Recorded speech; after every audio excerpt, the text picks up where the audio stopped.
อนิมนต์พระภิกษุสงฆ์สามเณรเจริญพรแม่ชีโยคีนั่งคุกเข่าประนมมือ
บูชาพระรัตนตรัย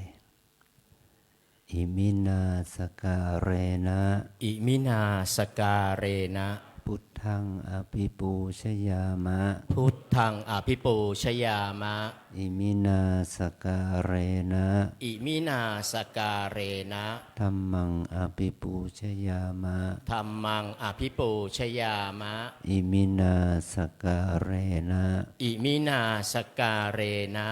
สังฆังอภิปูชยามะสังฆังอภิปูชยามะอะระหังสัมมา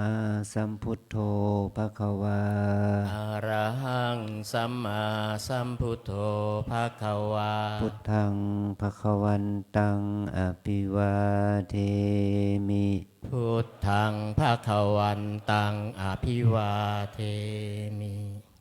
สวากขาโตภควตาธัมโมสวากขาโตภควตาธัมโมธัมมังนัมสสามิธัมมังนัมสสามิสุปฏิปันโนภควโตสาวกสังโฆสุปฏิปันโนภควโตสาวกสังโฆ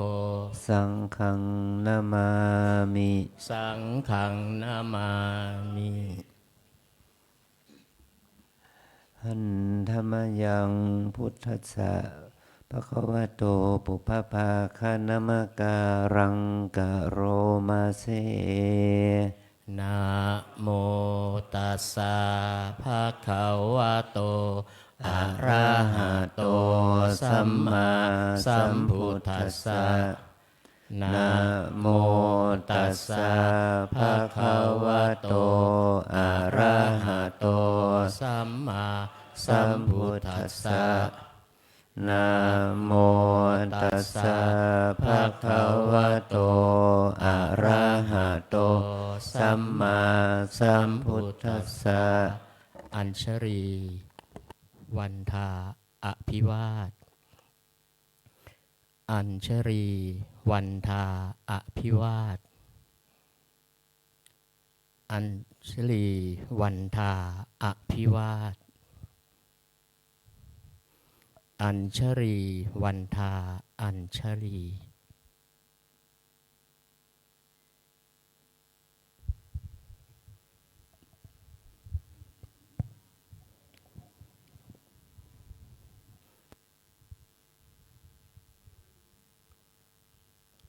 ขอนิมนต์พระภิกษุสงฆ์น้อมกราบท่านพระอาจารย์เจ้าคุณโดยพร้อมเพรียงกันสามเณรแม่ชีโยคีขอให้น้อมกราบทีหลังอัญชรีวันทาอภิวาทอัญชรีวันทาอภิวาทอัญชรีวันทาอภิวาทอัญชรีวันทาอัญชลีขอนิมนต์สามเณรขอเชิญแม่ชีโยคีน้อมกราบท่านเจ้าคุณพระอาจารย์พร้อมกันค่ะ อัญชลีวันทาอภิวาทอัญชลีวันทาอภิวาทอัญชลีวันทาอภิวาท อัญชลีวันทาอัญชลี นิมนต์พระให้ศีล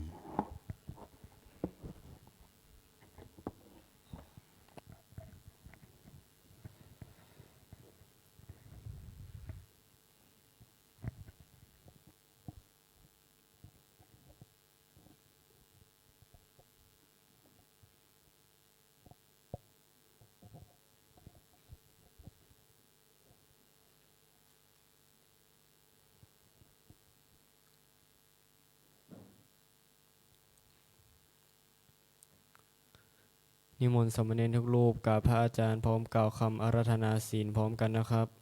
อัญชลีวันทาอภิวาทอัญชลีวันทาอภิวาทอัญชลีวันทาอภิวาทอัญชลีวันทาอัญชลีมะยังพันเตสรณสีลังยาจามะทุติยามปีมายังพันเตสรณสีลังยาจามะตาติยามปีมายังพันเตสรณสีลังยาจามะ นะโมตัสสะภะคะวะโตอะระหะโตสัมมาสัมพุทธัสสะนะโมตัสสะภะคะวะโตอะระหะโตสัมมาสัมพุทธัสสะนะโมตัสสะภะคะวะโตอะระหะโตสัมมาสัมพุทธัสสะ นะโมตัสสะภะคะวะโตอะระหะโตสัมมาสัมพุทธัสสะนะโมตัสสะภะคะวะโตอะระหะโตสัมมาสัมพุทธัสสะนะโมตัสสะภะคะวะโตอะระหะโตสัมมาสัมพุทธัสสะ ยะมะหังวทามิตังวเทหิ อามะพันเต พุทธังสรณังคัจฉามิ พุทธังสรณังคัจฉามิ ธัมมังสรณังคัจฉามิ ธัมมังสรณังคัจฉามิ สังฆังสรณังคัจฉามิ สังฆังสรณังคัจฉามิ ทุติยัมปิพุทธังสรณังคัจฉามิ ทุติยัมปีพุทธังสรณังคัจฉามิ ทุติยัมปิธัมมังสรณังคัจฉามิ ทุติยัมปิธัมมังสรณังคัจฉามิ ทุติยัมปิสังฆังสรณังคัจฉามิ ทุติยัมปิสังฆังสรณังคัจฉามิ ตาติยัมปิพุทธังสรณังคัจฉามิ ตาติยัมปิพุทธังสรณังคัจฉามิ ตาติยัมปิธัมมังสรณังคัจฉามิ ตาติยัมปิธัมมังสรณังคัจฉามิ ตาติยัมปิสังฆังสรณังคัจฉามิ ตาติยัมปิสังฆังสรณังคัจฉามิ ติสรณะขมนังนิทิตัง อามะพันเต ปานาติปาตาเวรมณี ปานาติปาตาเวรมณี อาทินนาทานาเวรมณี อาทินาทานาเวรมณี อะพรหมจริยาเวรมณี อาภัมมจริยาเวรมณี มุสาวาทาเวรมณี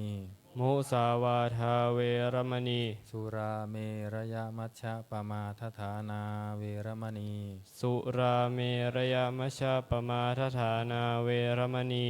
วิกาลโภชนาเวรมณี วิกาลโภชนาเวรมณี นัจจคีตวาทิตาวิสุกาทัสนาเวรมณี นาจาคีตาวาทิตาวิสุกาทัสนาเวรมณี มาลาคันทาวิเลปนะธารณะมันดนาวิภูสนัฐานาเวรมณี มาลาคันทาวิเรปนะทารณะมันตนะวิภูสนัฏฐานาเวรมณี อุจจาสยนะมหาสยนาเวรมณี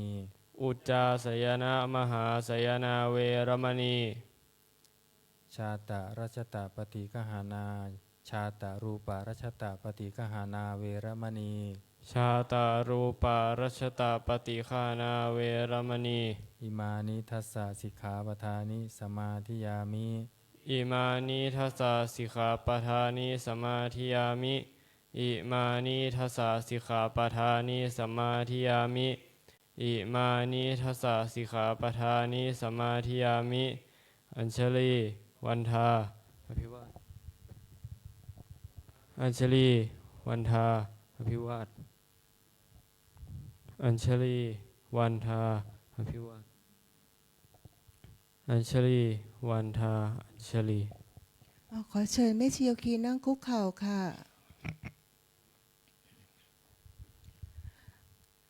กราบพระสมทานศีลพร้อมกันค่ะ อัญชลีวันทาอาภิวาทอัญชลีวันทาอาภิวาทอัญชลีวันทาอาภิวาทอัญชลีวันทาอัญชลีมยังพันเตติสเนนะสหอัฏฐศิรานิยาจามะทุติยมปิมยังพันเตติสเนนะสหอัฏฐศิรานิยาจามะตติยมปิมยังพันเตติสเนนะสหอัฏฐศิรานิยาจามะ นะโมตัสสะภะคะวะโตอะระหะโตสัมมาสัมพุทธัสสะนะโมตัสสะภะคะวะโตอะระหะโตสัมมาสัมพุทธัสสะนะโมตัสสะภะคะวะโตอะระหะโตสัมมาสัมพุทธัสสะ นะโมตัสสะภะคะวะโตอะระหะโตสัมมาสัมพุทธัสสะนะโมตัสสะภะคะวะโตอะระหะโตสัมมาสัมพุทธัสสะนะโมตัสสะภะคะวะโตอะระหะโตสัมมาสัมพุทธัสสะ พุทธังสารนังคัจฉามิ พุทธังสรณังคัจฉามิ ธัมมังสารนังคัจฉามิ ธัมมังสรณังคัจฉามิ สังฆังสารนังคัจฉามิ สังฆังสรณังคัจฉามิ ทุติยัมปิพุทธังสารนังคัจฉามิ ทุติยมปิพุทธังสรณังคัจฉามิ ทุติยัมปิธัมมังสารนังคัจฉามิ ทุติยมปิธัมมังสรณังคัจฉามิ ทุติยัมปิสังฆังสารนังคัจฉามิ ทุติยมปิสังฆังสรณังคัจฉามิ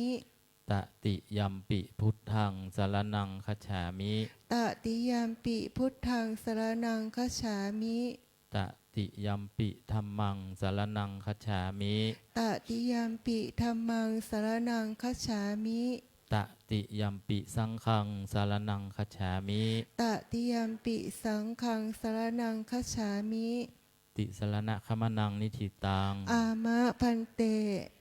ปานาติปาตาเวรมณีสิกขาปะทังสมาธิยามิ ปานาติปาตาเวรมณีสิกขาปะทังสมาธิยามิ อทินนาทานาเวรมณีสิกขาปะทังสมาธิยามิ อทินาทานาเวรมณีสิกขาปะทังสมาธิยามิ อะพลัมมะจริยาเวรมณีสิกขาปะทังสมาธิยามิ อภัมมจริยาเวรมณีสิกขาปะทังสมาธิยามิ มุสาวาทาเวรมณีสิกขาปะทังสมาธิยามิ มุสาวาทาเวรมณีสิกขาปะทังสมาธิยามิ สุลาเมระยะมัชฌปมาตฐานาเวรมณีสิกขาปะทังสมาธิยามิ สุราเมรยะมัชฌะปมาทฐานาเวรมณีสิกขาปะทังสมาธิยามิ วิกาละโภชนาเวรมณีสิกขาปะทังสมาธิยามิ วิการโภชนาเวรมณีสิกขาปะทังสมาธิยามิ นัจจะคีตวาทิตะวิสูกะทัศนะมาลาคันทวิเลปนะทาลนะมันดนะวิภูสนัทธานาเวรมณีสิกขาปะทังสมาธิยามิ นัจจะคีตะวาทิตะวิสุกะทัสนะมาราคันทะวิเลปนะธารณะมันธนะวิภูสนัฏฐานาเวรมณีสิกขาปะทังสมาธิยามิ อุจจาสยนะมหาสยนาเวรมณีสิกขาปะทังสมาธิยามิ อุจจาสยนะมหาสยนาเวรมณีสิกขาปะทังสมาธิยามิ อิมานิอัฏฐสิกขาปทานิสมาธิยามิ อิมานิอัฏฐสิกขาปทานิสมาธิยามิอิมานิอัฏฐสิกขาปทานิสมาธิยามิอิมานิอัฏฐสิกขาปทานิสมาธิยามิ อิมานิอัฏฐสิกขาปทานิสีเลนะสุขติงยันติสีเลนะโภคสัมปทาสีเลนะนิพุติงยันติตัสมาสีลังบิโสทะเย สาธุสาธุสาธุอัญชลีวันทาอภิวาทอัญชลีวันทาอภิวาทอัญชลีวันทาอภิวาทอัญชลีวันทาอัญชลี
พระมาจะโลกาทิปติสหัมปติกัดอัญชลีอันทิวลังอายาจถาสันติทัสสันตาปาราชาคชาติกาเทเสตุธรรมังอนุกรรมปิมังประชังเท้าสหัมบดีพรหมเป็นบรมในพรหมมาทรงฤทธิ์ที่ศักดากว่าบริษัททุกหมู่พรหมน้อมหัดนมัสการประดิษฐานหน้าที่สมควรแล้วจึงบังคมชุลีบาทพระศาสดาขอพรอันประเสริฐโอละเลิศมโหฬารปวงสัตว์ในโลกากิเลสน้อยก็ยังมีขอองค์พระจอมปาฏสุ ธรรมาสอันลูจีโปรดปวงประชานิท่านจงโปรดแสด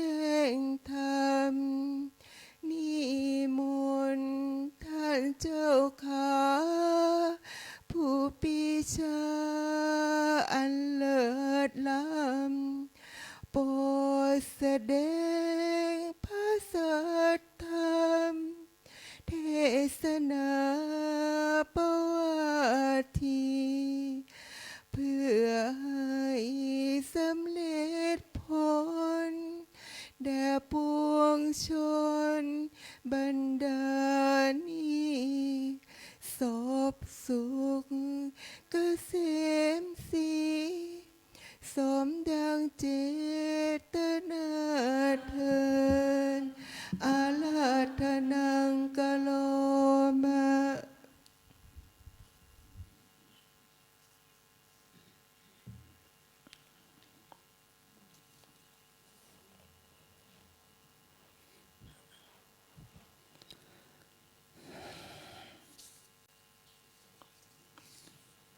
นะโมตัสสะภะคะวะโตอะระหะโตสัมมาสัมพุทธัสสะนะโมตัสสะภะคะวะโตอะระหะโต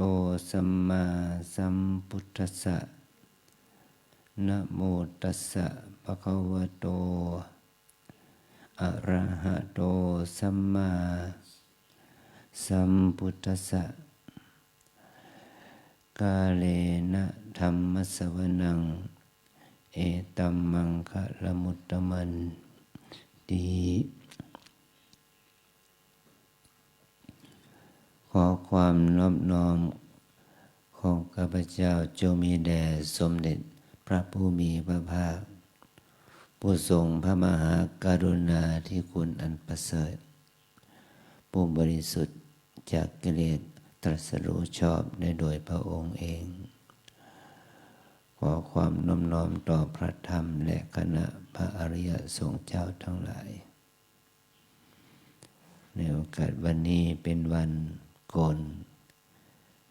ขึ้น8 ค่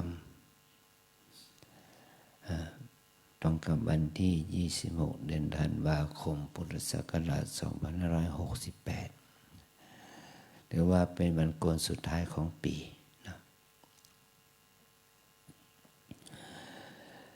เราได้มีชีวิตมาจนถึงวันนี้เหลือเวลาของชีวิตในปีนี้อีก4 วันนะก็จะสิ้นปีละเรามีบุญที่ได้ใช้ชีวิตมา11 เดือนกับ26 วันโอกาสที่เราจะเป็นคนมีบุญยิ่งขึ้นก็โดยที่ว่าเราจะมีชีวิตอยู่อีก4 วันเพื่อเราจะได้รู้และเห็นวันขึ้นปีใหม่ปีพุทธศักราช2569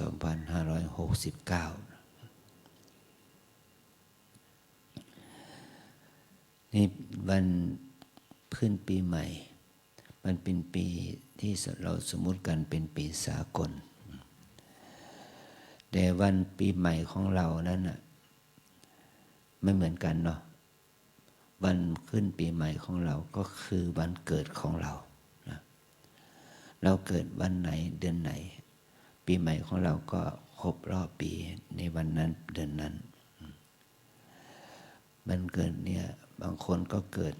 ต้นปีวันที่1 มกราเลยบางคนก็เกิดสิ้นปี31 ธันวานะแล้วคนมันเหมือนกันเพราะว่าวันเดือนเนี่ยมีคนเกิดแต่ก็มีคนตายกันทุกปีมาทุกวันทุกเดือนทุกวันมาเราจึงได้เห็นถึงความเปลี่ยนแปลงของชีวิตของสังขาร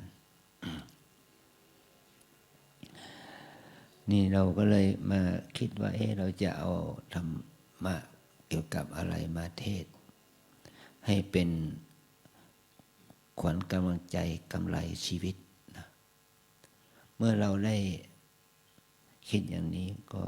คิดว่าเราเอาเรื่องของการเรียกว่ากาละที่แปลว่าเวลา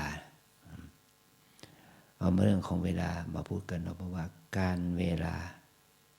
ที่เราได้ใช้มาตั้งแต่วันที่1 มกราอย่างที่อาจารย์ได้พูดเมื่อกี้เนาะเราได้ใช้วันเวลาของชีวิตมาถึง11 เดือนกับ26 วันแล้ว ในพระพุทธภาษิตที่องค์พระสัมมาสัมพุทธเจ้าก็ได้ทรงแสดงเรื่องการเวลาการเวลาย่อมกลืนกินชีวิตสัตว์ได้ตัวมันเองนี่คือคำการเวลาการหมุนเวียนของชีวิตของคนเราเนี่ยมันก็กินชีวิตของเราไปนะการที่เราพูดถึงเนี่ยการโดยความเป็นเวลากำหนดปัจจุบันการอดีตการอนาคตการการเวลาของชีวิตเราเนี่ยถ้าเราจะนับตั้งแต่ไหนตั้งแต่วันที่เราเกิดตั้งแต่วันที่เราเกิดมาตอนที่เราคลอดจากครรภ์แม่มีโอกาสออกมาสู่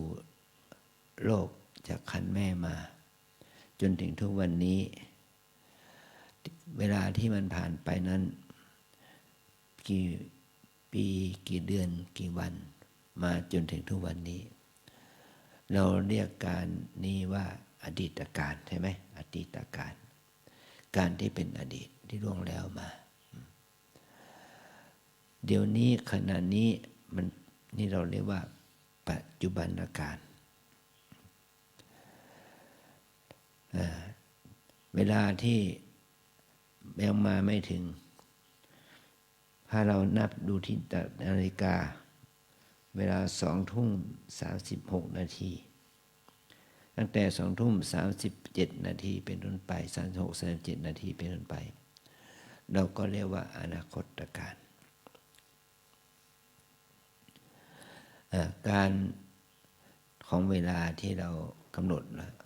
ว่าอดีตปัจจุบันอนาคตองค์พระสัมมาสัมพุทธเจ้าก็ได้ตรัสเป็นคาถา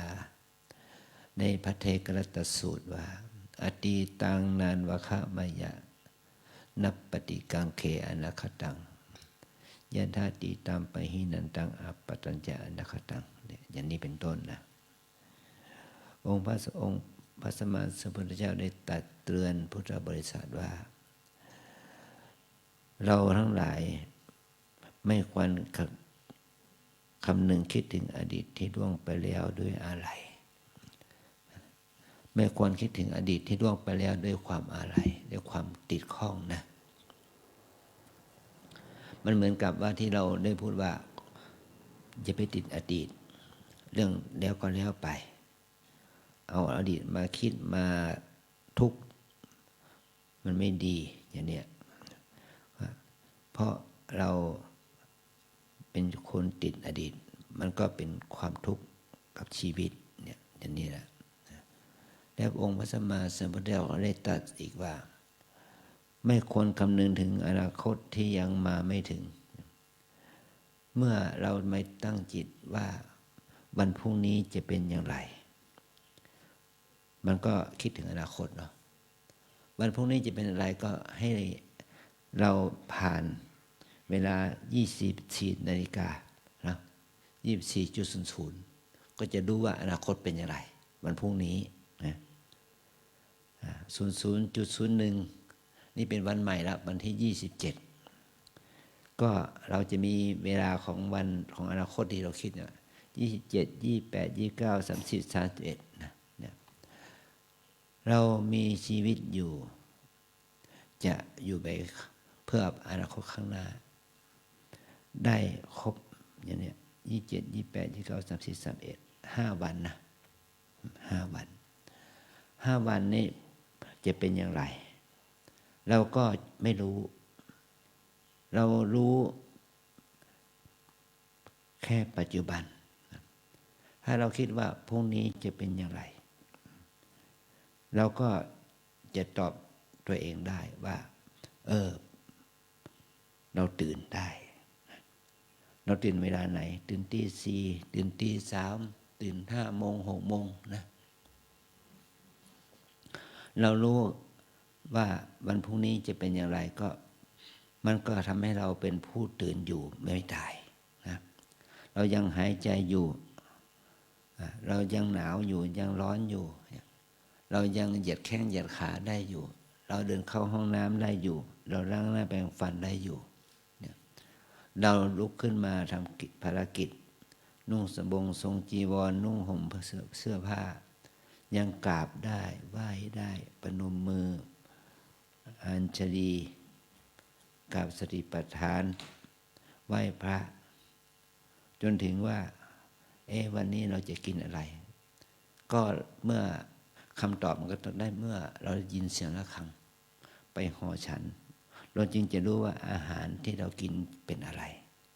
เราจะดูในวันนั้นในเช้าวันนี้เนี่ยมันเป็นแค่ความคิดอนาคตเนี่ยมันเป็นเรื่องของความคิดแต่ปัจจุบันก็คือในปัจจุบันขณะนั่นแหละปัจจุบันขณะก็แบ่งออกเป็น3 อย่างนะ3 อย่างขณะปัจจุบันเรียกว่าปัจจุบันแท้นี่ถ้าเราเอานาฬิกา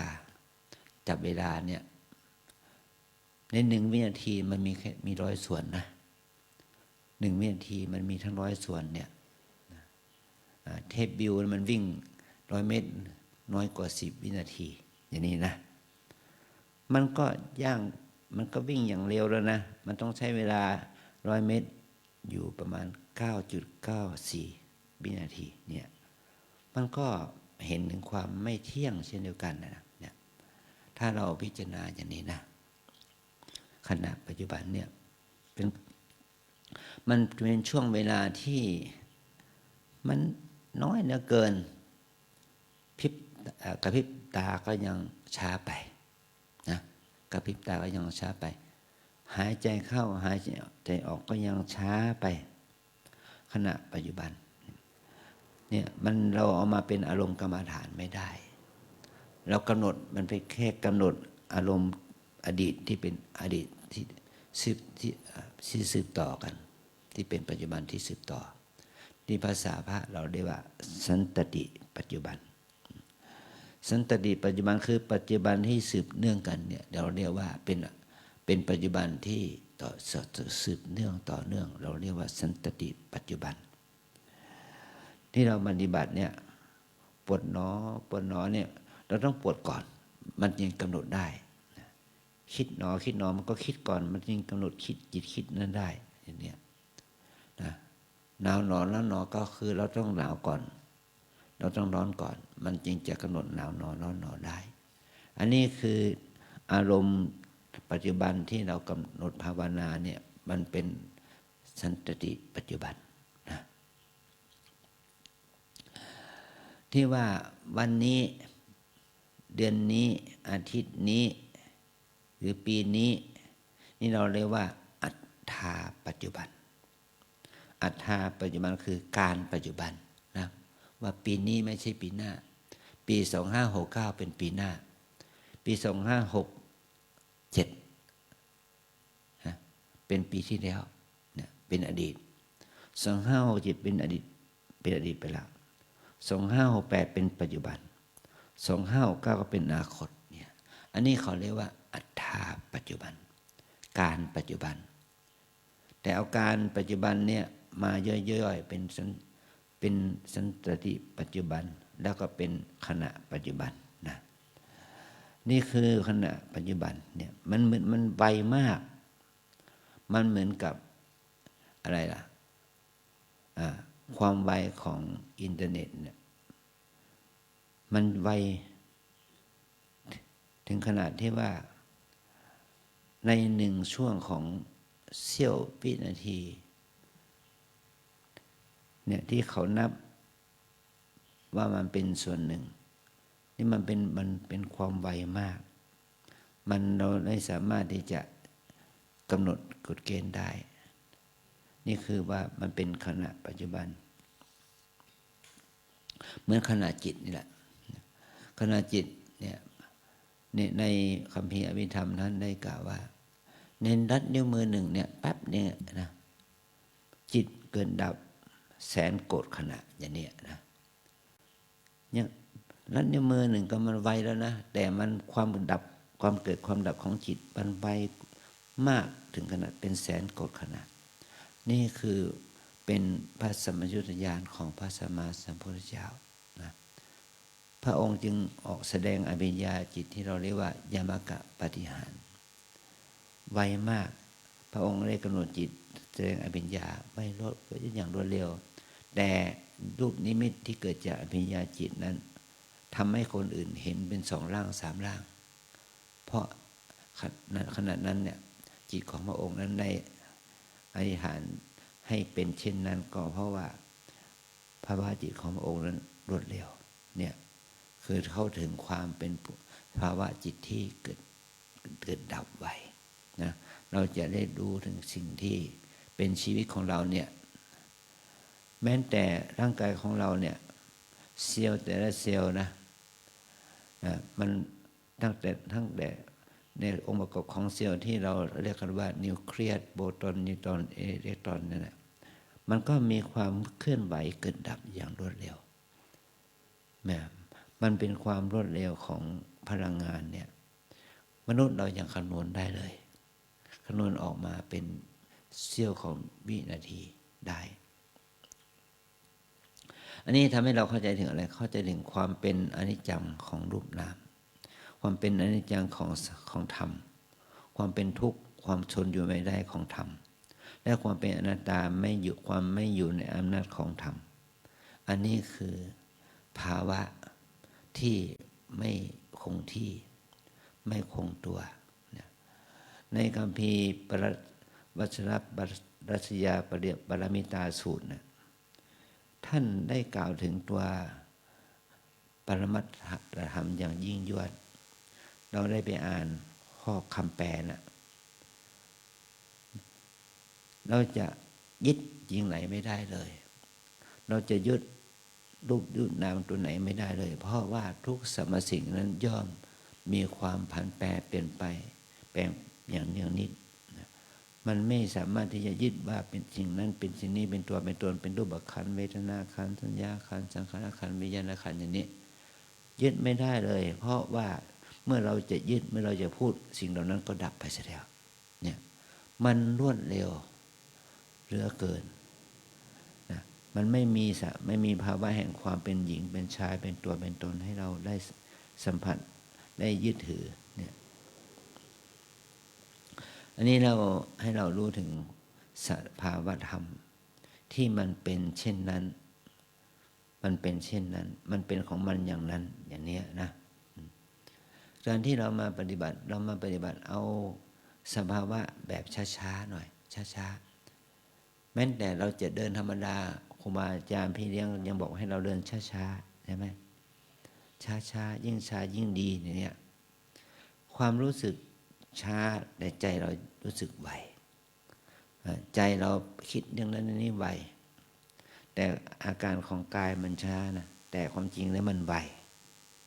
นี่คือสภาวะธรรมจะทำให้เราเข้าใจถึงสภาวะที่ทำให้เกิดปัญญาวิปัสสนามันเป็นสภาวะที่ละเอียดยิ่งหนักสภาวะเหล่านี้มันก็ต้องขึ้นอยู่กับการเวลานะการเวลาเนี่ย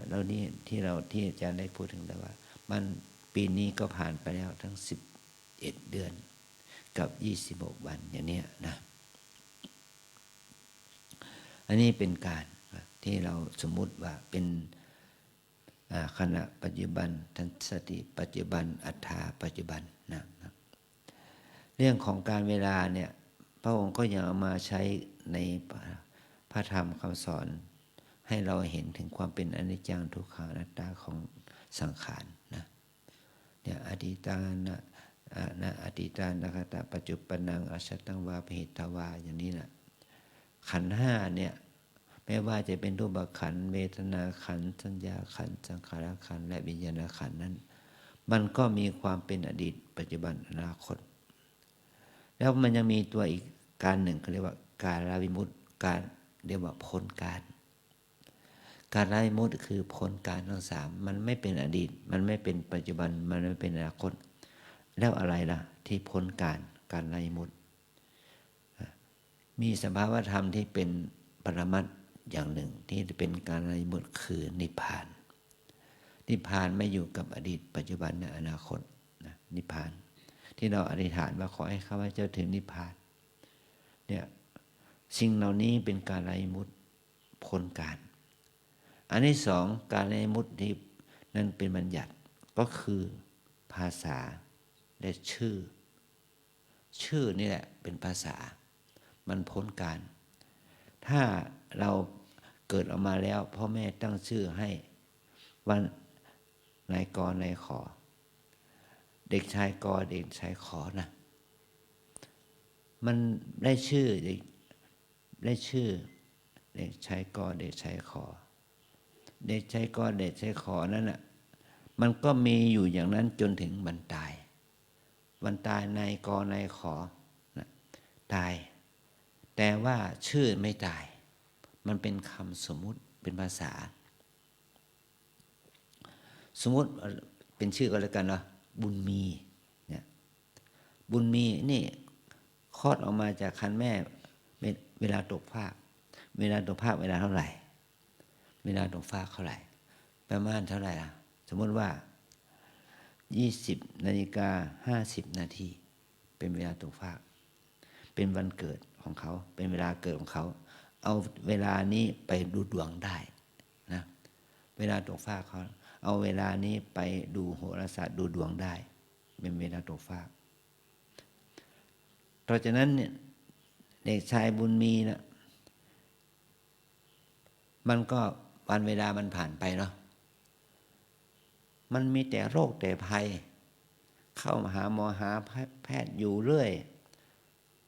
ชื่อบุญมีแต่ว่ามีกรรมหนักมีแต่โรคแต่ภัยล่ะแต่ว่าชื่อมันเป็นบุญมีก็จริงแต่ขันธ์มันไม่มันเป็นอนิจจังขันธ์มันเป็นทุกข์ขันธ์มันเป็นอนัตตาเนี่ยชื่อมันมีแต่ชื่อ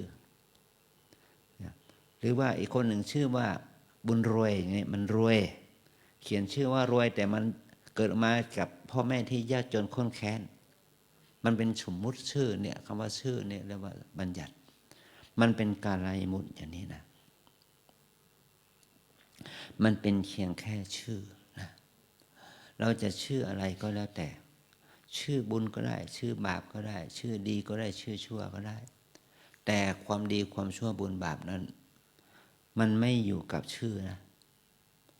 เพราะเหตุนี้มันจึงอยู่ในภาวะที่เราเรียกว่าการละวิมุตติพ้นการเป็นภาษาเป็นบัญญัติที่เราสมมุติเรียกขานกันนะอันนี้เขาว่าเราทั้งหลายเนี่ยญาติโยมทั้งหลายเนี่ยมาที่วัดลำเปิงเนี่ยโยคีหญิงมีอยู่ประมาณ97 คนนะโยคีหญิงมีมาถึงวันนี้นะไม่นับพรุ่งนี้ก็จะลาศีลออกจากวัดไปอีกแล้วนะคนที่อยู่ในวัดเราปัจจุบันนี้โยคีหญิงมี97 คนนะเนี่ย97 คนแล้วก็มีโยคีชายไม่ถึง20มั้งนะก็มีแค่นี้เนาะแต่เห็นหน้าอยู่เนี่ยโยคีชายมี10 กว่าคนมีพระปฏิบัติอยู่5 รูป4 รูป5 รูปแล้วมีโยคีต่างประเทศทั้งหญิงทั้งชายมีเหลืออยู่57 คน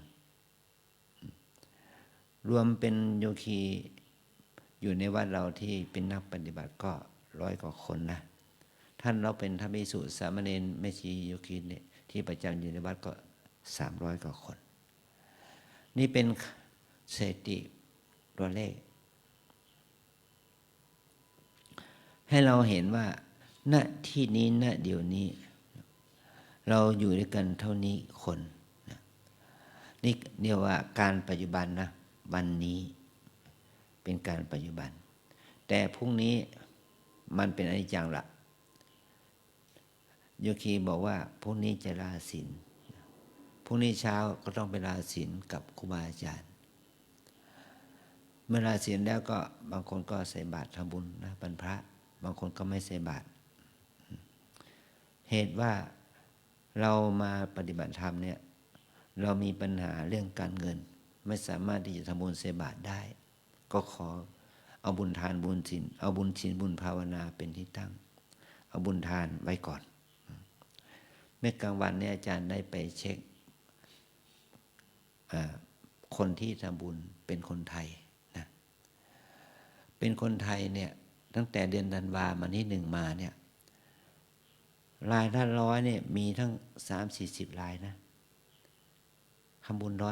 101ก็เลยถามเจ้าที่ว่าคนที่ทำบุญ100เนี่ยเป็นโยคีหรือเป็นชาวบ้านทั่วไปที่เขาจรมาเจ้าที่ก็บอกว่ามีทั้งโยคีและมีทั้งผู้ที่จรมาทำบุญ100 บาทนะอันนี้ก็เห็นว่าถ้าเป็นโยคีมาอยู่กับวัดลำเปิงนี่3 คืน 4 วันทำบุญ100 บาทเนี่ยเฉลี่ยแล้ววันละกี่บาททำบุญให้แก่วัดกี่บาท3 คืน 4 วันก็ได้วันละประมาณเท่าไหร่ล่ะ30 กว่าบาทค่าน้ำค่าไฟค่าอาหารพอไหมพอกินไหมมันก็ไม่พอแต่ถ้าโยคีไม่ทำบุญภาวนาแล้วก็โยคีขาดทุนนะ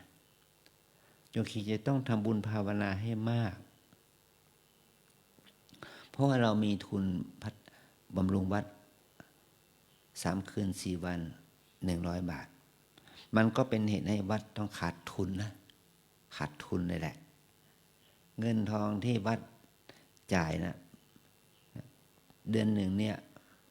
2 ล้านกว่าบาทมันไม่พอจ่ายแล้ว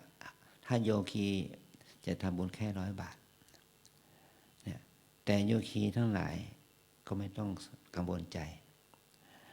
โยคีบางคนก็ต้องได้ทำบุญทานมากทำบุญภาวนาน้อยบางคนก็ทำบุญภาวนามาก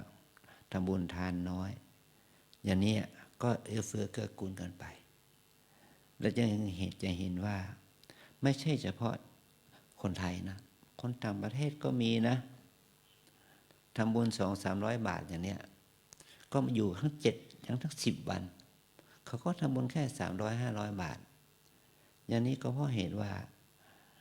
เราไม่ได้ตั้งวัดเพื่อทำบุญทำทานแต่เราตั้งวัดเพื่อทำบุญภาวนาเราจะมาวอรี่กับผู้บริจาคน้อย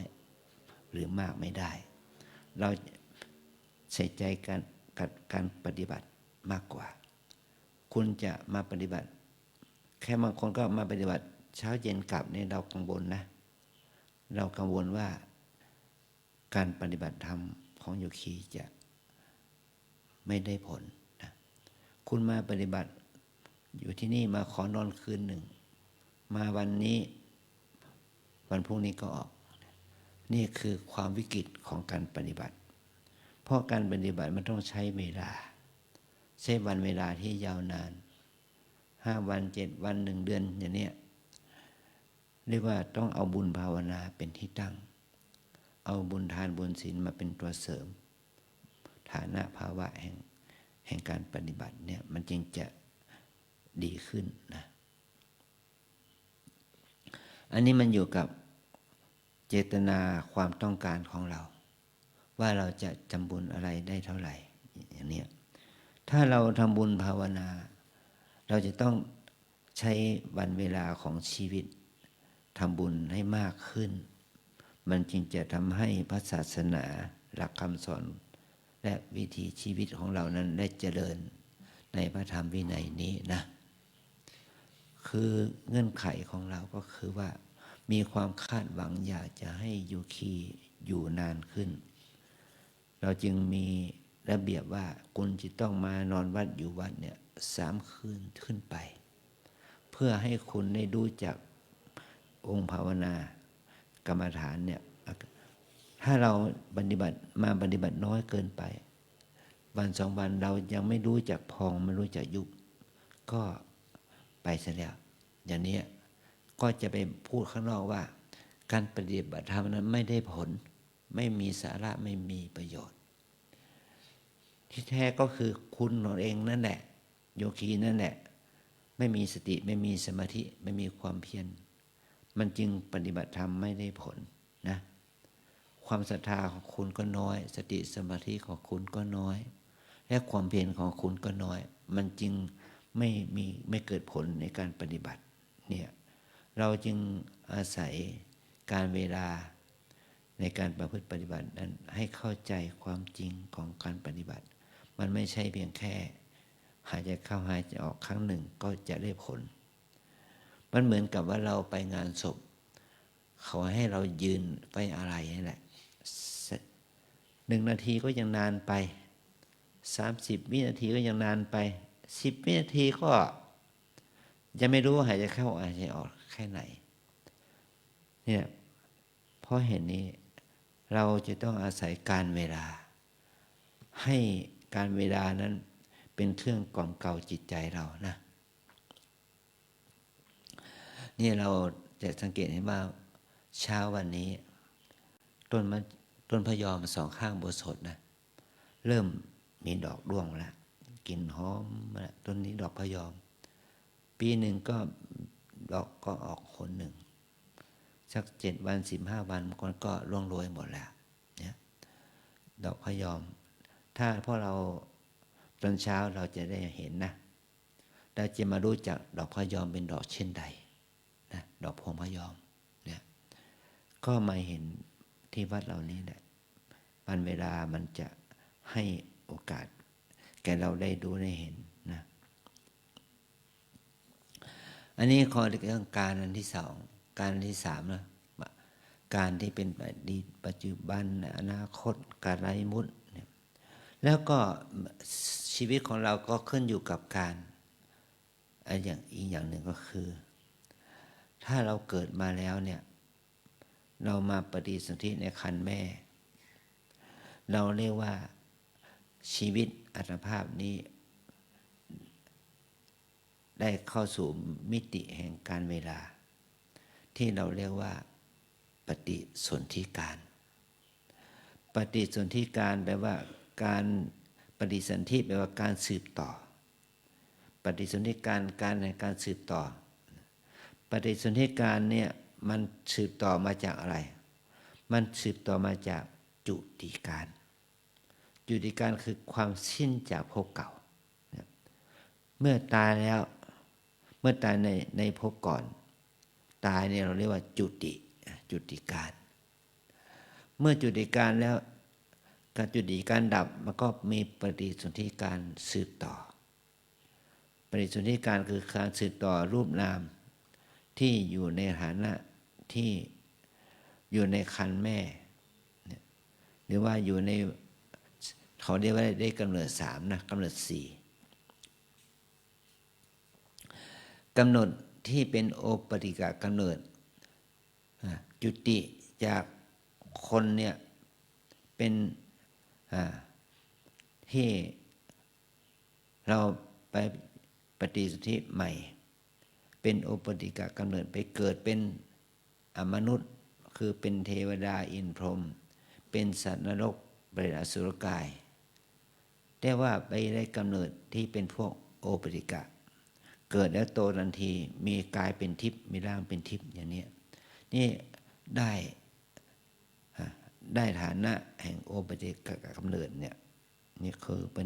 เป็นปฏิสนธิการแต่มันเป็นภาระเป็นร่างทิพย์เป็นขันธ์ทิพย์ที่เป็นทิพย์เนี่ย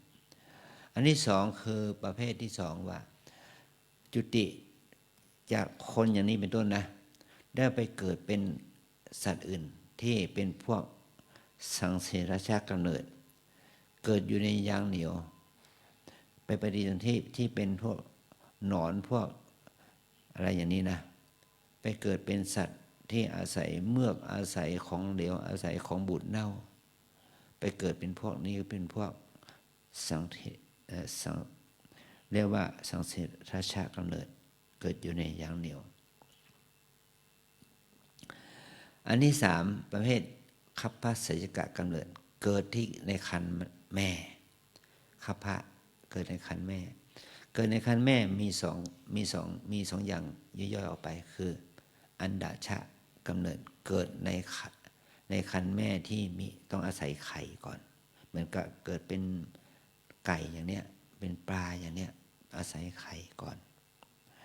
แล้วจึงมาคลอดอีกทีหนึ่งออกจากไข่นะเป็นอันดาชะกำเนิดแต่พวกเราเนี่ยเกิดในชราพุชะกำเนิดเกิดในมดลูก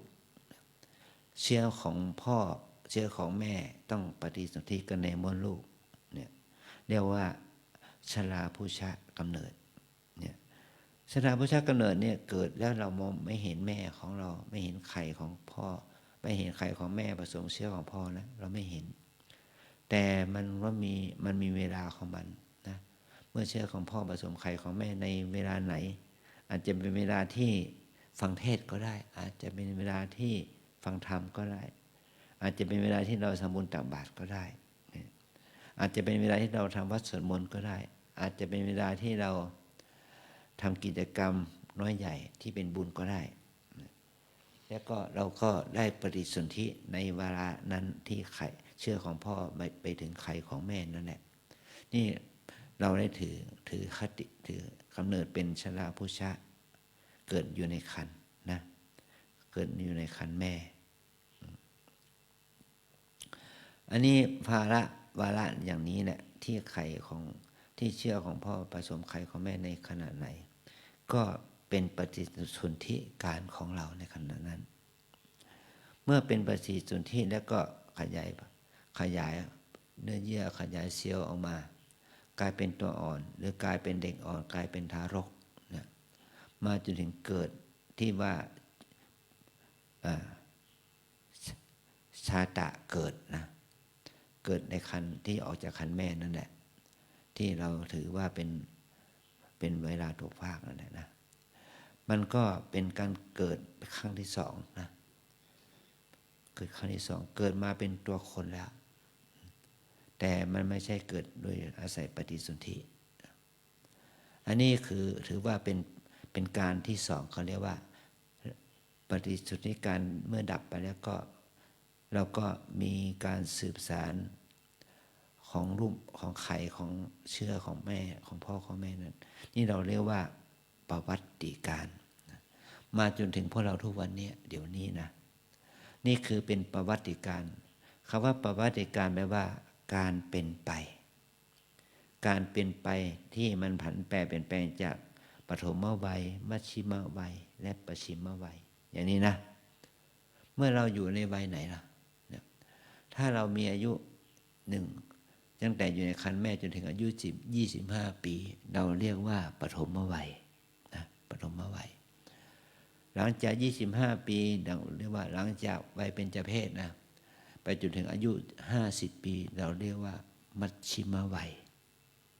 มัชชิมวัยวัยเป็นที่อยู่กลางๆนะเมื่ออายุ50 ปีไปจนถึง75 ปีเราเรียกว่าปัจฉิมวัยเพราะอาศัยวันเวลาของชีวิตของสัตว์โลกนะเราเรียกว่าเราคำนวณอายุของมนุษย์ในโลกเนี่ยประมาณ75 ปีแต่ถ้าว่าโดยรายบุคคลแล้วก็ไม่แน่นะวัยที่ในสมัยพระพุทธเจ้าบอกว่าปฐมวัยก็เป็นวัยที่เรามีชีวิตอยู่เอาวันเวลาประมาณ100 ปีปฐมวัยก็ประมาณ33 ปี33 ปีปฐมวัยเหมือนกับว่าวัยที่พระพุทธเจ้าตรัสรู้น่ะก็ประมาณ35 ปีผ่านปฐมวัยตอนที่พระองค์ตรัสรู้แล้วเผยแพร่ธรรมไปจนถึง66 ปีนี่คือเป็นมัชชิมวัยจาก66 ปีเนี่ยจนถึง100 ปีเป็นปัจฉิมวัยวัยที่เป็นแบ่งเป็น3 วัยอย่างนี้ในสมัยที่พระพุทธเจ้ามาปฏิสนธิอยู่ในวัยอยู่ในยุคของคนมีอายุ100 ปีอย่างนี้นะถ้าเรามาคำนวณอย่างนี้เราจะเห็นว่าปฐมวัยมันไม่คงที่ในคัมภีร์ที่ท่านได้กล่าวไว้ว่าอายุของมนุษย์ต่ำสุดแค่10 ปีอันนี้นะอายุของมนุษย์ในชมพูทวีปสูงสุดเป็นอสงไขยปีอายุมากยืนยาวมากกว่าอายุของเทวดาพระอินทร์อีกอย่างนี้นะเพราะว่าอายุไขของมนุษย์นั้นอยู่ที่เราอยู่ในยุคไหนถ้าอยู่ในยุคนี้ก็เป็นวัยอย่างนี้แหละอายุอย่างนี้แต่เราก็มีความสงสัยอยู่เหมือนกันนะว่าทำไมคนเราจึงอายุน้อยจึงอายุมากเนี่ยอาจารย์ก็มีประสบการณ์ความรู้อย่างนี้ก็เกิดความรู้สึกสังเวชใจอย่างนี้ก็เกิดขึ้นนะเพราะว่าคราวหนึ่งมีเพื่อนสมัยเป็นเนรด้วยกันเนี่ยมาเยี่ยมที่วัดนะเพื่อนที่บ้านมาเยี่ยมที่วัดว่าถามว่ามาทำอะไรมาเชียงใหม่มาทำอะไรเขาก็บอกว่าเอาหลานมาฉีดฮอร์โมนทำไมเอามาฉีดฮอร์โมนเพราะว่าหลานอายุแค่8 ขวบนะป.2 ป.3 นี่แหละเด็กอายุ8 ขวบแล้วมันมีเมนแล้วมีเมนมีประจำเดือนแล้วนะจึงเอามาฉีดฮอร์โมนระงับให้ใบประจำพันธุ์มันไม่ก่อให้เกิดมาฉีดยาเพื่อระงับฮอร์โมนเพื่อจะไม่ให้เด็กนี้มีประจำเดือนเนี่ยแค่เด็กอายุ8 ขวบนะแล้วว่าโอ้เป็นอย่างนั้นหรือเด็กอายุแค่8 ขวบมีเมนแล้วอย่างนี้เราบอกว่าโอ้ท่านลูกหลานผมนี่นะมันยังอายุมากกว่าเด็กคนหนึ่งนี่หมอเขาบอกว่าอายุแค่6 ขวบก็มีเมนเนี่ยมันทำไมได้เป็นอย่างนี้เพราะว่าเด็กปัจจุบันนี้นิสัยการกินมันกินอาหารที่ประกอบด้วยฮอร์โมนสูงก็เป็นเหตุให้เด็กนั้นได้รับฮอร์โมนจากสัตว์นะพวกไก่พวกนี้เนี่ยมันมีฮอร์โมนมากเกินไปทำให้เด็กนั้นไปได้ฮอร์โมนนั่นแหละไปกระตุ้นร่างกายทำให้เขาตกไข่นานไวเกินไปนะนั่นนี่เราจึงจะเห็นว่าการของชีวิตของคนเราเนี่ยมันผันแปรเมื่อมันเป็นเช่นนี้แหละเราจึงมีความเชื่ออย่างที่พระคัมภีร์ท่านบอกว่าคนอายุ10 ปีก็จะตายนั่นแหละเพราะเห็นเนี่ยเพราะว่าคนเรานั้นมันมีความไวทางฮอร์โมนสูงทางการกินกันอาหารการกินสูงมันจึงเกิดความวิปริตผิดเพศจึงเป็นเหตุนี้นะถือว่าเป็น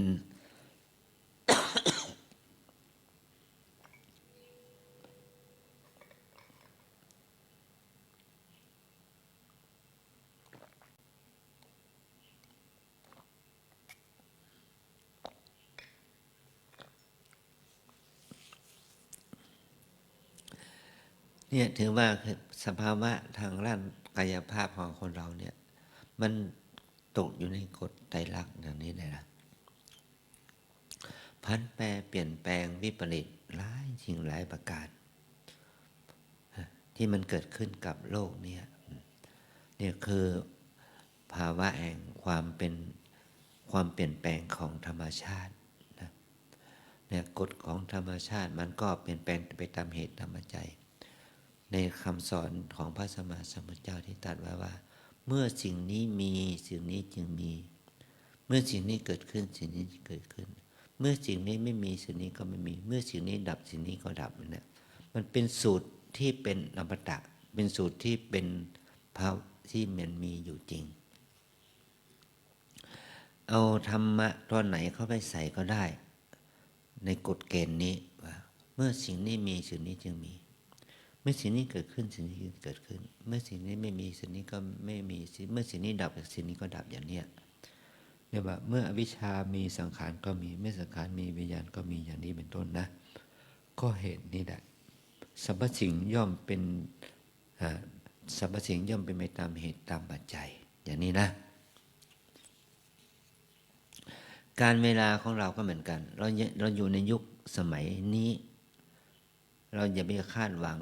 ศีลธรรมจะมีความสมบูรณ์ 100%การเวลาเหล่านี้ในวันเวลาเหล่านี้มันคาดหวังไม่ได้พ่อแม่ของเราก็ไม่ใช่ว่าเป็นคนมีศีลมีธรรม 100%อย่าคิดว่าลุงป้าน้าอาอย่าท่านมีศีลมีธรรม 100%เราอย่าคิดว่าลูกหลานของเราจะเป็นคนมีศีลมีธรรม 100%นะเราอย่าคิดเลยว่าพระภิกษุสามเณรเป็นผู้ที่มีศีลมีธรรม 100%นะอย่าคิดไม่ต้องคิดนะโยมนะไม่ต้องคิดเลยมันไม่มีหรอกมันจะมีศีลมีธรรม 100% ก็ไม่มีทั้งคนทั้งใครอะไรก็ตามแต่ทั้งสัตว์มันต้องเพราะมันตกอยู่ในกฎแห่งความแข่งขันทะเยอทะยานที่มันออกมาจากวิถีจิตวิถีชีวิตที่ประกอบด้วยกิเลสเนี่ยแต่ว่าเราจะทำให้วิถีชีวิตของเราให้มันดีขึ้นได้ยังไงแค่นั้นนะให้เรารู้ถึงคุณค่าถึงประโยชน์รู้ถึงโทษของสรรพสิ่งนั้นน่ะให้ชีวิตของเรานั้นได้รู้จากคุณค่าประโยชน์โทษของชีวิตมันมีความผันแปรแปรปรวนอย่างนี้แล้วเราก็อยู่ด้วยกันอย่างนี้นะเนี่ยแม้แต่ผู้ที่เคร่งครัดด้วยศีลด้วยธรรมแค่ไหนมันก็ต้องอยู่กับกฎแห่งโลกว่าโลกนั้นจะทำให้ท่านอยู่ได้อย่างไรเนี่ยเพราะเหตุนี้เราจึงให้ความหวังแก่ทุกคนว่าอยากจะให้พวกเรานั้นได้หลุดพ้นจากทุกข์นะเราจะได้หลุดพ้นจากทุกข์ได้อย่างไรถ้าเราไม่เข้าสู่ภาวะแห่งจิตที่มีปรมัตถศีลสมาธิและปัญญาที่แท้จริงถ้าเราเข้าถึงสภาวะแห่งศีลสมาธิปัญญา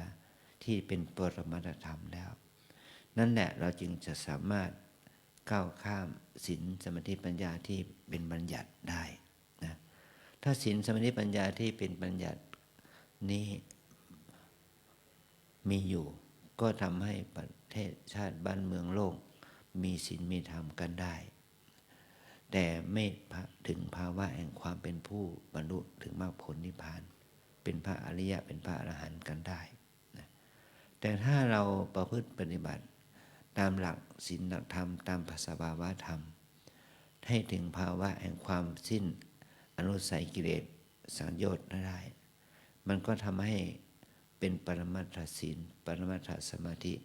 ปรมัตถปัญญามันจึงทำให้เราพ้นจากทุกข์สังสาระได้นะ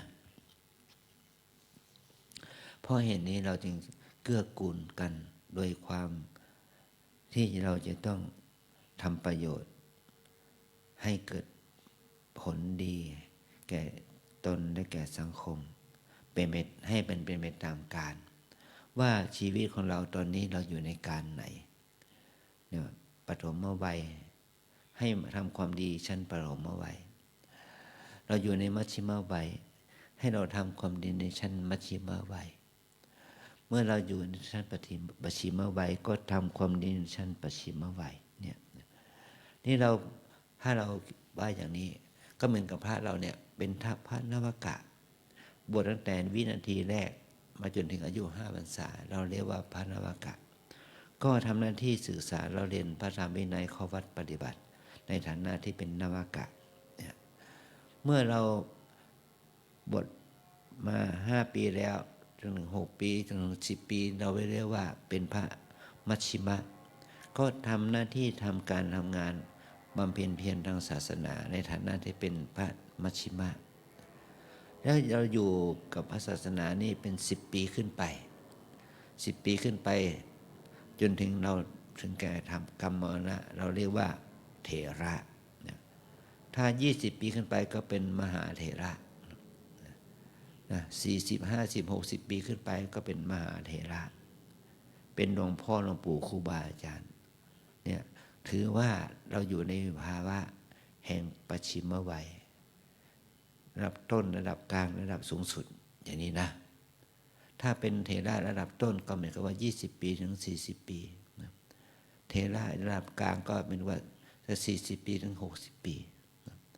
เป็นพระเถระระดับสูงสุดก็ตั้งแต่60 ปีเป็นพระบวชมาเป็น60 ปีจนถึง80 ปีนะถึง100 ปีนั่นแหละนะภาวะของชีวิตมันก็ตกอยู่ในกฎแห่งความเป็นของไม่เที่ยงเป็นทุกข์เป็นอนัตตาอย่างนี้แหละนะให้เราลองมองอย่างนี้ให้นึกถึงความเป็นจริงอย่างนี้ของชีวิตว่าเราอยู่ในโลกนี้โดยอาศัยวันเวลาที่ว่าไม่เป็นเวลาที่กัดกืนชีวิตสัตว์ไปทุกวินาทีนาทีชั่วโมงเป็นวันเป็นอาทิตย์เป็นเดือนเป็นปีมันจะเป็นภาวะที่เราประมาทกับตัวเองไม่ได้เนาะเราจะต้องอยู่กับชีวิตด้วยความไม่ประมาทเนี่ยคำทำนายทายทักว่าเราจะมีอยู่100 ปีมันก็ไม่ถึง100 ปีถ้าเราดำเนินชีวิตอย่างประมาททำนายทายทักคำทำนายทายทักนั้นว่าคุณจะมีอายุ40 ปี50 ปีตายแต่ถ้าเราทำความดีแล้วด้วยความไม่ประมาทเราก็มีอายุ60 ปี70 ปี80 ปีได้ด้วยความเพียรด้วยความดีของเรานะนี่คือว่าสิ่งเหล่านี้แม้แต่องค์พระสัมมาสัมพุทธเจ้าพระองค์ยังตรัสว่าถ้าพระองค์นั้นได้บำเพ็ญอิทธิบาทภาวนาด้วยความดีงามเนี่ยพระองค์จะมีอายุ1 กัปหรือยิ่งกว่ากัปนะแต่พระอานนท์ไม่ได้บนพระองค์ไว้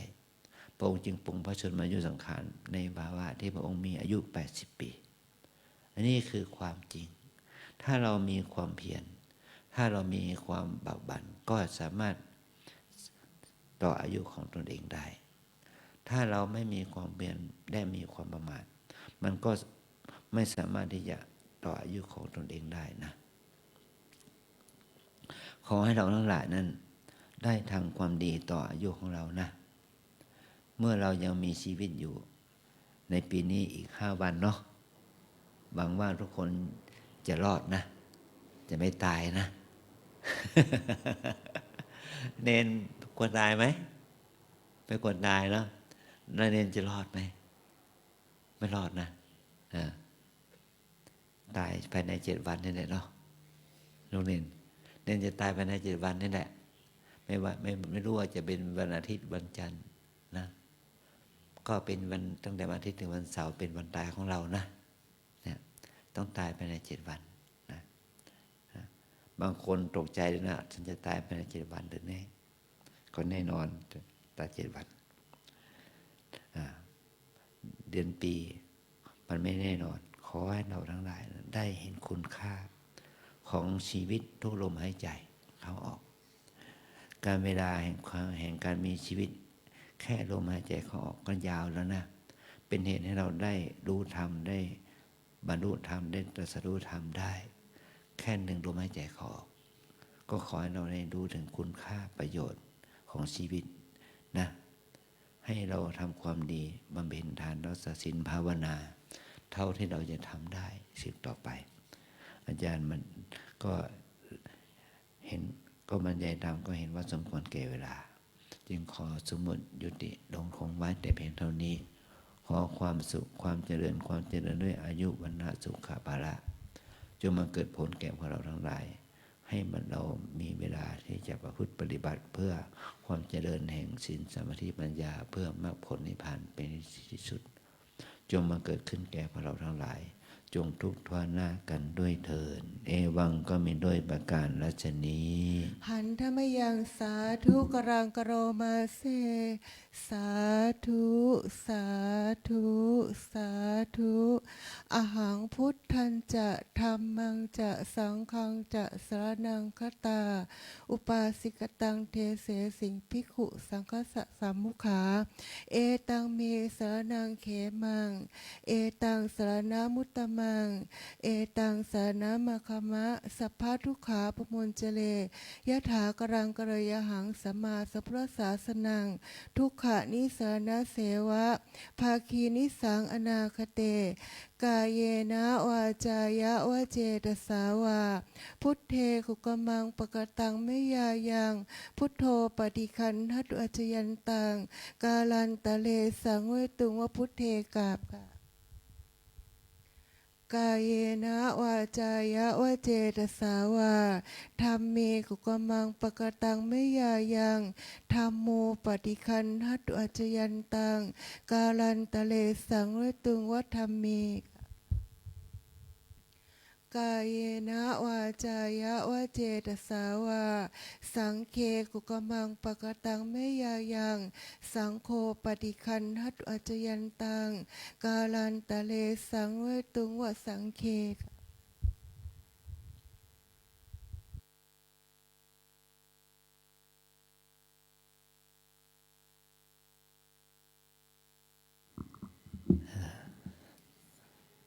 กระติกน้ำอุ่นนี่มันมีอุณหภูมิใช่ไหมเนาะ36 นาที36 เซลเซียสนะมีเหมือนกันดีเหมือนกันเนาะเราดื่มก็ไม่ร้อนอุ่นๆ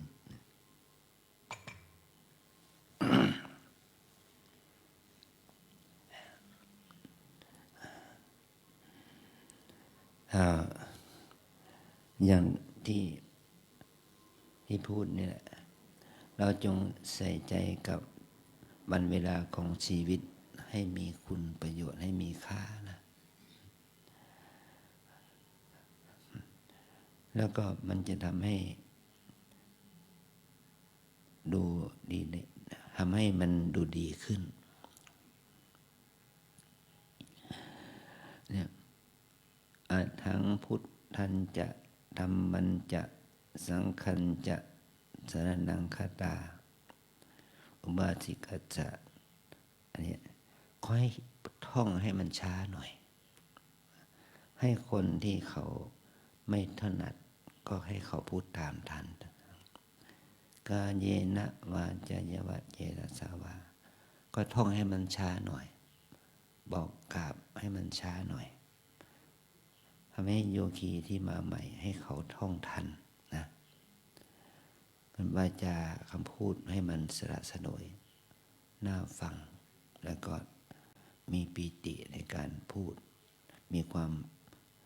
สงบจิตสงบใจนะเราจะไม่พูดดังเกินไปเราจะพูดไม่พูดค่อยเกินไป ที่อาจารย์พูดก็เพื่อว่าที่พูดค่อยเพราะว่ามันกำลังของเราเนี่ยมันอ่อนลงตั้งแต่อาจารย์อาพาธแล้วความที่เราอาพาธเรารู้สึกถึงกำลังกายของเรามันลด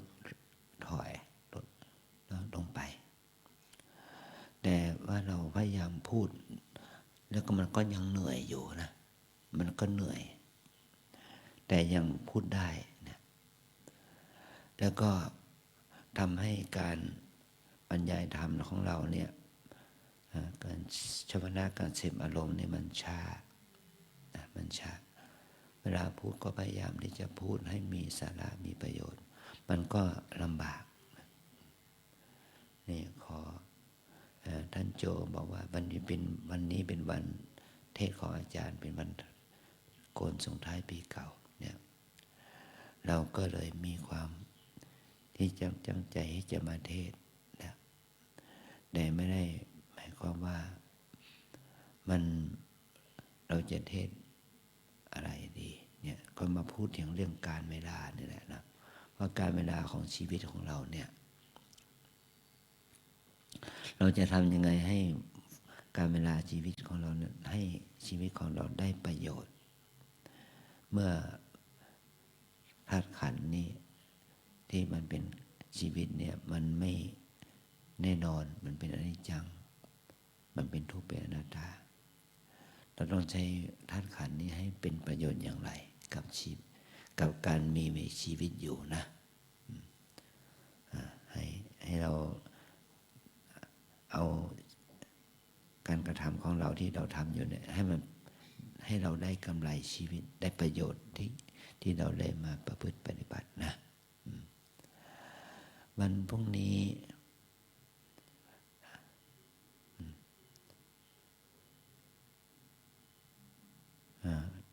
ทางคณะสงฆ์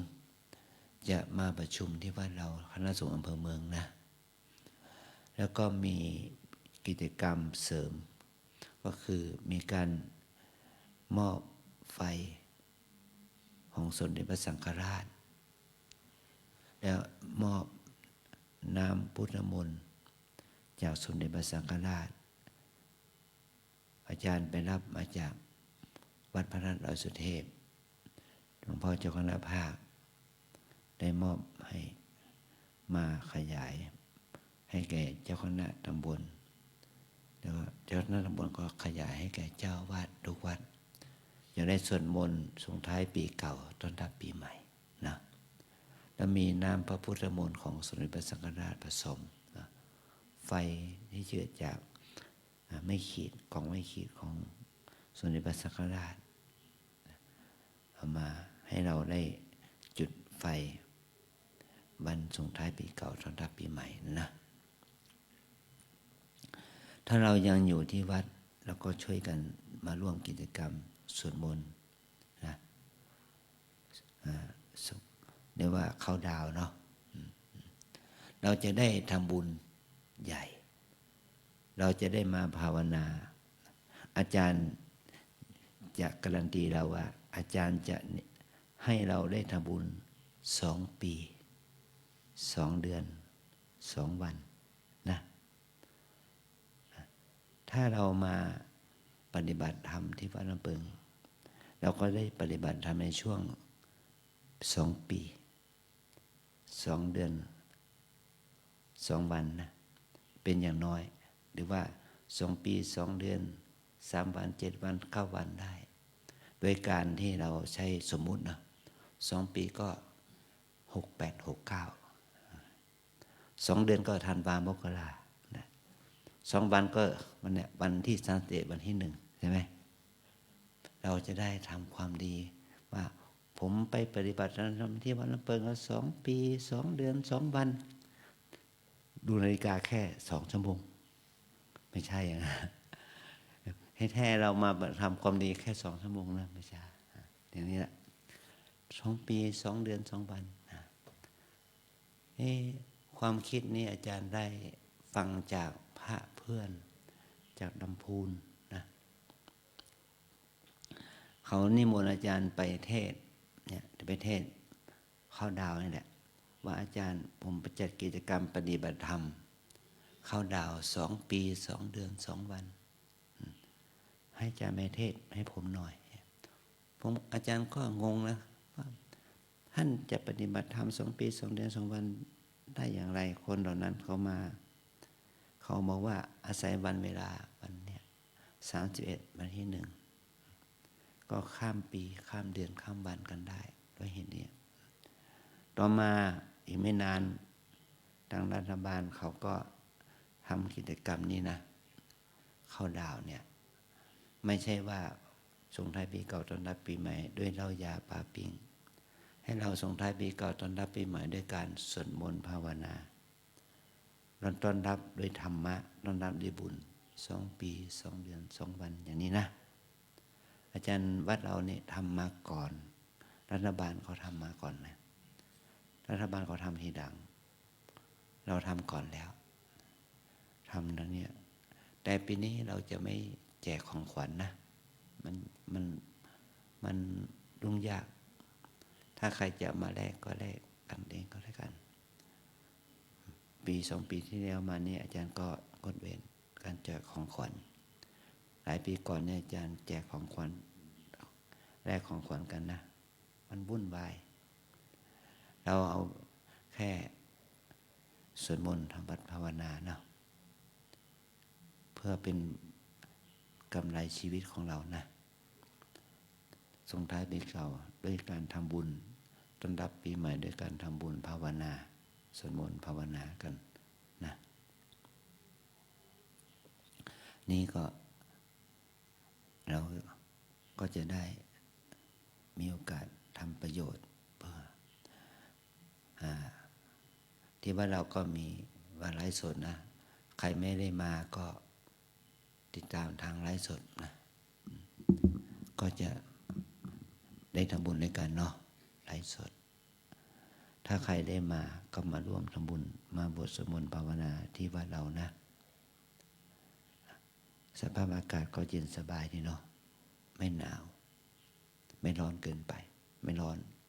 มันจะหนาวบ้างก็ทนได้เนาะก็ให้เรานั้นได้ทำประโยชน์ความดีงามด้วยวิถีของพุทธวิถีของพุทธวิถีพุทธเราเอาพุทธวิถีเนี่ยเอามาทำความดีทานศีลภาวนาศีลสมาธิปัญญาในช่วงโอกาสต้อนรับปีใหม่ส่งท้ายปีเก่านะไปด้วยกันเนาะทั้งพระทั้งชีทั้งโยคีญาติโยมทำได้ด้วยกันทั้ง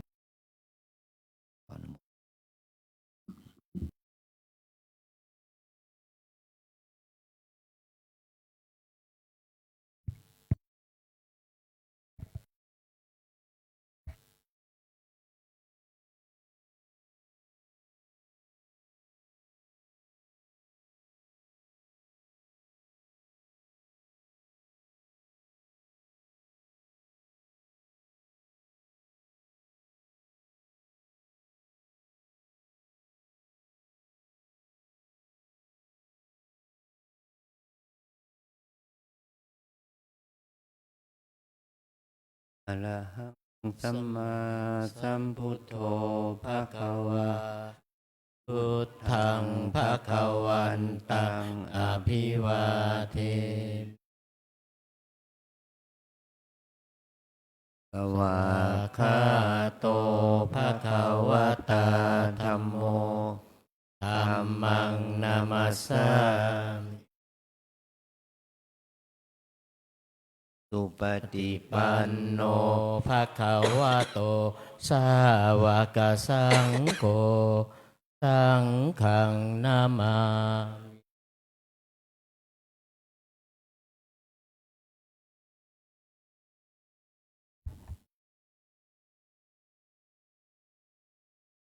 ขอนิมนต์พระภิกษุสงฆ์น้อมกราบท่านพระอาจารย์เจ้าคุณโดยพร้อมเพรียงกันสามเณรแม่ชีโยคีขอให้น้อมกราบทีหลังอัญชรีวันทาอภิวาทอัญชรีวันทาอภิวาทอัญชรีวันทาอภิวาทอัญชรีวันทาอัญชลีขอนิมนต์สามเณรขอเชิญแม่ชีโยคีน้อมกับท่านเจ้าคุณพระอาจารย์พร้อมกันค่ะอัญเชลีวันทาอภิวาท